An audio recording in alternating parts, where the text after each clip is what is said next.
बतकही के अंदर हम चलते हैं किसी ऐसे मेहमान के पास जो कोई सेलिब्रिटी होता है, जिसकी अपनी एक पहचान होती है, मंच पे होती है, मंच के इतर होती है, और जिसका समाज में पौवा होता है। तो आज चलते हैं, और यहाँ तो बहुत सारे मोमेंटोज रखे हुए हैं।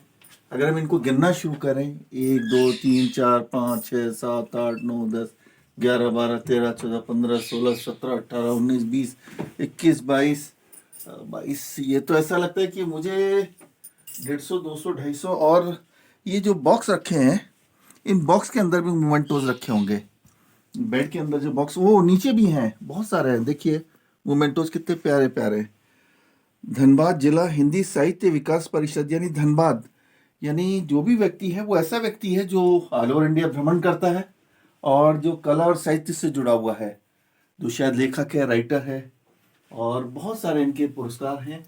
इन पुरस्कारों को हमें तो ऐसा लगता है कि जिंदगी में हमें तो 2 4 5 ही मिले होंगे, मगर इतने सारों करते क्या होंगे। लेकिन बड़े करीने से इन्होंने सजा के रखा हुआ है और बहुत पुराने पुराने हैं। हाँ, ये तो इस तरह का तो मुझे स्कूल डेज में मिला था, एक पुरस्कार मुझे याद है। तो हम जानते हैं कि ये पुरस्कार कब मिला। और बड़ौदा पूर्वी उत्तर प्रदेश ग्रामीण कार्मिकों के संगठन, वाह, बाबा नागार्जुन सम्मान। इसके अतिरिक्त एक फोटो है जिस पर माला चढ़ी हुई है, तो नमन है, आपको नमन करते हैं। और सुभाष चंद्र बोस नेताजी, उनका भी फोटो है।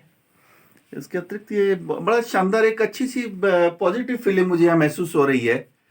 तो आइए चलते हैं, मुलाकात करते हैं उस शख्सियत से, उस व्यक्तित्व से जिनके आज हम घर में हैं, और जिनसे बातों का सिलसिला शुरू करेंगे। कुछ उनके राज जानेंगे, कुछ अपनी बात कहेंगे, और बातों का सिलसिला इसी तरह बढ़ता रहेगा।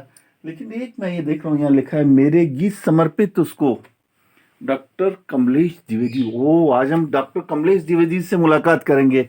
हेलो कमलेश जी, नमस्कार। अरे परवेश जी, कैसे हैं? मैं बहुत बढ़िया हूँ। क्या बात एक है। राज की बात बताइए। जी जी जी। आपने लिखा है मेरे गीत समर्पित उसको, किसको? अब ये राज मत पूछिएगा, वरना बहुत लोगों को एतराज हो जाएगा। लेकिन दिल के कोने में वो किसको थोड़ा सा अगर जान ले तो थोड़ा मजा आ जाएगा हमें। तो उसकी 2 पंक्तियां सुन लीजिए। मेरे गीत समर्पित उसको, जी, जिसने ये लिखवाए हैं, जी, भाव उसी से, शब्द उसी से, अर्थ उसी से पाए हैं।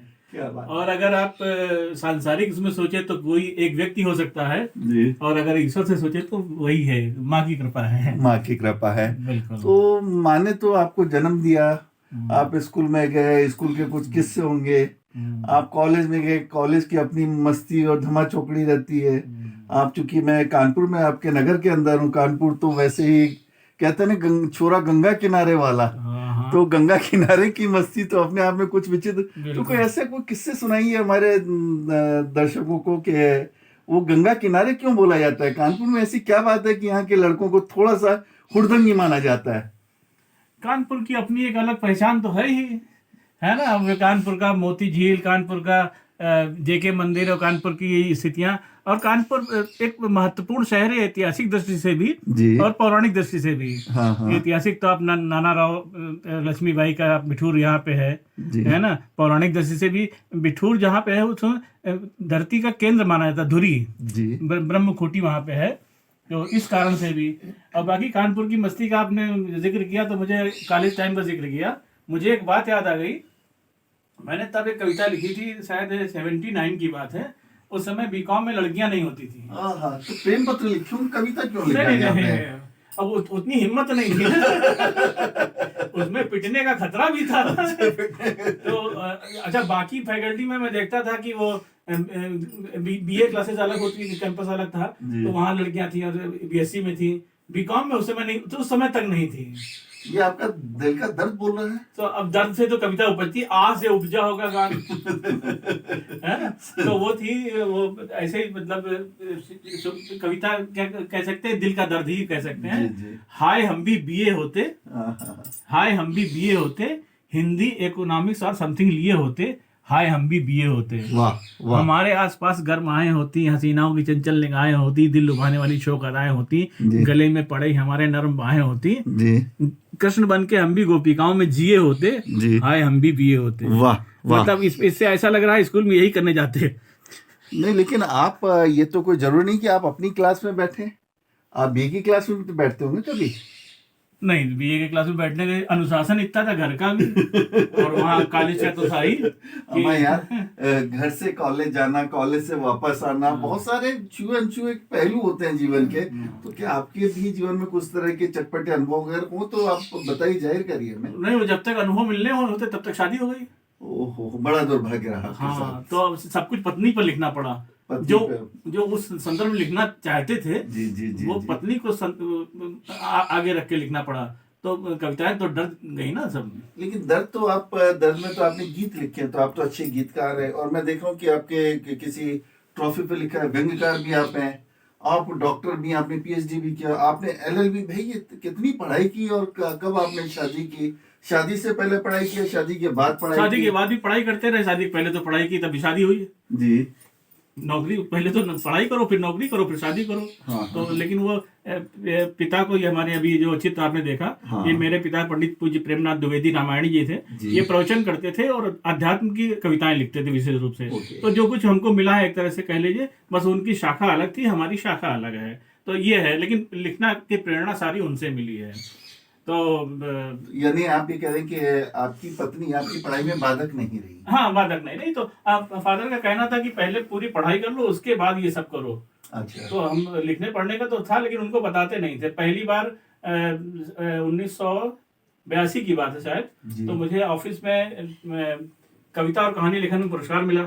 तो मैंने पिताजी को बताया फंक्शन है, चलना है आपको। तो एक कल्चरल कमेटी थी, उसने किया था। तो बोले चलेंगे। तो हमने कहा कि वो क्यों ऑफिस का फंक्शन चले जाओ। और हमने कहा नहीं, हमको पुरस्कार मिलेगा, वहां मिलेगा। बोले कहा है कि हमने कहा कहानी लिखना और कविता लेखन का। बोले कहाँ से उतारी थी? उनको लगा ही नहीं कि मतलब, क्योंकि हम बताते नहीं थे उनको कि बताया तो डांट खाएंगे। तो ये स्थितियां थी।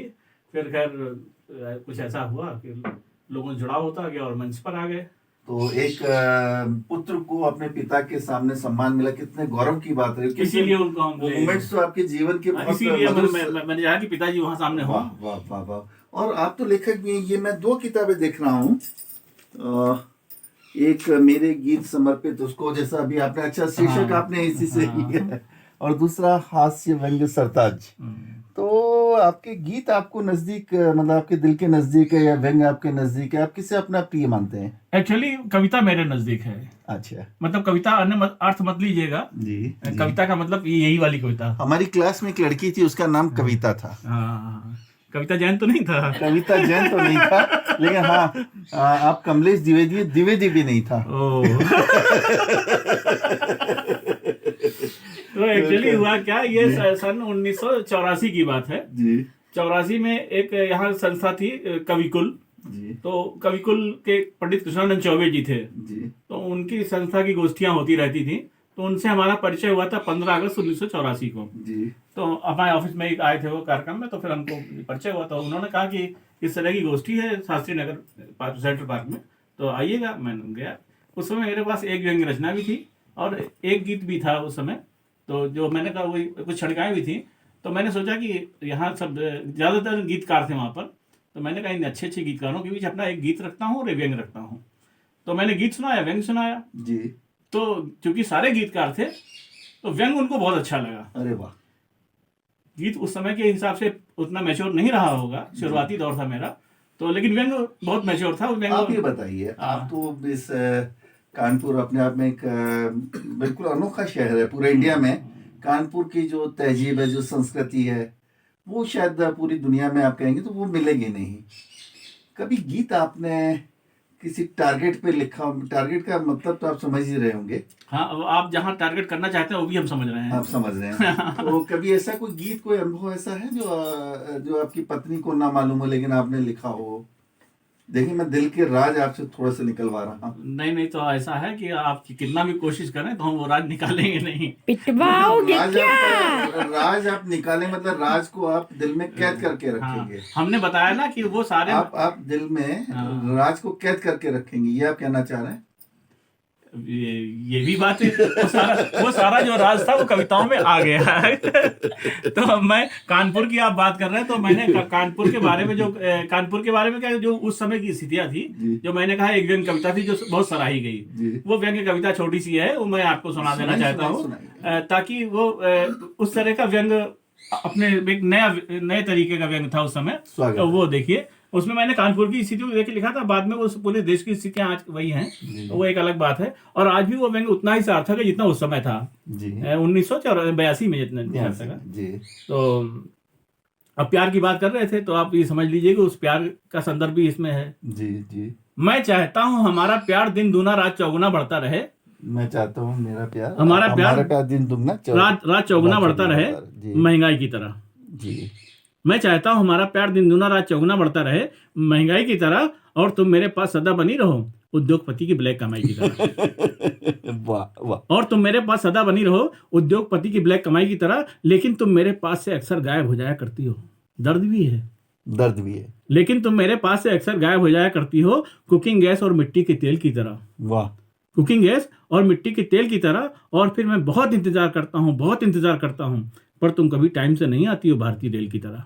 क्या बात है, क्या बात है। पर तुम कभी टाइम से नहीं आती हो भारतीय रेल की तरह। ऐसा लगता है तुम्हारे वादे हो गए हैं नेताओं के वादों की तरह। जी। ऐसा लगता है तुम्हारे वादे हो गए हैं नेताओं के वादों की तरह, और तुम्हारी कस्में टूट चुकी हैं हमारे महानगर की सड़कों की तरह। वाह। आज भी आप पाए होंगे जगह जगह वही स्थितियां हैं। बिल्कुल। और तुम्हारी कस्में टूट चुकी हैं हमारे महानगर की सड़कों की तरह। प्रिय, जब तुम पास नहीं होती हो तो दिल बहुत खाली खाली सा हो जाता है। प्रिय, जब तुम पास नहीं होती हो तो दिल बहुत खाली खाली सा हो जाता है, गवर्नमेंट ऑफिसेज की तरह। वाह। दिल बहुत खाली खाली सा हो जाता है गवर्नमेंट ऑफिसेज की तरह। और उस खालीपन में तुम्हारी याद बढ़ती जाती है सरकारी टैक्सेस की तरह। क्या बात है। तुम्हारी याद बढ़ती जाती है सरकारी टैक्सेस की तरह। इसलिए हे प्रिय, मैं चाहता हूं हम और तुम जन्म जन्म तक एक दूसरे के साथ रहें। हम और तुम जन्म, अब आप अपने को मान लीजिए वही जो हम और तुम। देखिए मैचिंग भी हो रही काफी कुछ। हाँ, हम लोगों की काफी मैचिंग हाँ है। तो आप समझ लीजिए कि हमारे सामने हमारी वही बैठी हुई है। जी जी जी जी जी। हम और तुम जन्म जन्म तक एक दूसरे के साथ रहें, जनता और गरीबी की तरह। क्या बात है। हम और तुम जन्म जन्म तक एक दूसरे के साथ रहें, जनता और गरीबी की तरह। और हमारा प्यार हमेशा पवित्र बना रहे, शुद्ध वनस्पति घी की तरह। वाह। हमारा प्यार हमेशा पवित्र बना रहे, शुद्ध वनस्पति घी की तरह। उस समय आपको याद होगा अखबारों में निकला था, चर्बी वाला कांड हुआ था वनस्पति के संदर्भ में, वो तो तब लिखी हुई कविता है। बहुत बढ़िया आपने लिखी। इसमें आपने व्यंग भी डाला, इसमें आपने श्रृंगार भी डाला। ये एक तरह से पूरी एक कंप्लीट डिश हो गई, जिसे अगर आप कवि सम्मेलन के मंच पे सुनाते हैं। अच्छा कमलेश जी, एक बात आप बताइए। आप देखने में मुझे 35-40 साल के लग रहे हैं देखने में, एक युवा हैं आप। और आप क्या खाएंगे? शीशे में आप जब अपने आप को देखते हैं तो एक कमलेश द्विवेदी का एक प्रतिबिंब नजर आता है। तो आपकी पर्सनैलिटी कुछ ऐसी बातें बताइए जिससे हमारे नौजवान उससे सीख सकें और एक मर्यादित तरीके से अपने जीवन को आगे बढ़ा सके। एक फंडा, एक लाइन का फंडा है केवल जी। खुश रहिए और खुश रखिए। वाह। खुश रहिए और खुश रखिए जी। तमाम देखिए चिंताएं तो मैंने कहीं पढ़ा था, मुझे बहुत अच्छी बात लगी। कोशिश करता हूँ, परेशानियां सबके जीवन में होती है, ऐसा कोई भी एक नहीं। अगर जमीन पर हैं आप और संसार में हैं तो परेशानियां होंगी। कुछ परेशानियां ऐसी होती हैं, कुछ चिंताएं ऐसी होती हैं जिनका निदान आप स्वयं कर सकते हैं जी। कुछ का ईश्वर के उसमें होता है, वही सब कुछ वही करता है जी। तो कमलेश जी, बतकई में आप हमारे दर्शकों से क्या कहना चाहेंगे? बस मेरा तो एक ही कहना है कि हमेशा खुश रहिए और खुश रखिए। आप निश्चित रूप से तमाम समस्याओं का निदान आप देखेंगे अपने आप ही हो जाएगा। बहुत बहुत धन्यवाद। आज आप सबसे मुलाकात हुई प्रवेश जी के माध्यम से। बहुत बहुत धन्यवाद। तो दोस्तों, अभी आप डॉक्टर कमलेश द्विवेदी, जो कि बहुत अच्छे कवि हैं, बहुत अच्छे व्यंग्यकार हैं, डॉक्टर हैं, पीएचडी आपने किया है, इसके अतिरिक्त आपने LLB किया है। साथ साथ एक बड़ी अच्छी बात आज इस चर्चा में रही कि आप कैसी भी परिस्थिति हो, जीवन में कभी घबराए ना। अपने लक्ष्य की तरफ आगे बढ़ते रहिए। मुश्किलें बहुत आएगी, बट डटे रहिए। दोस्तों, इसी तरह फिर मैं मुलाकात करूंगा किसी सेलिब्रिटी के साथ में, और तब तक के लिए अपना ध्यान रखिए, अपनों का ध्यान रखिए।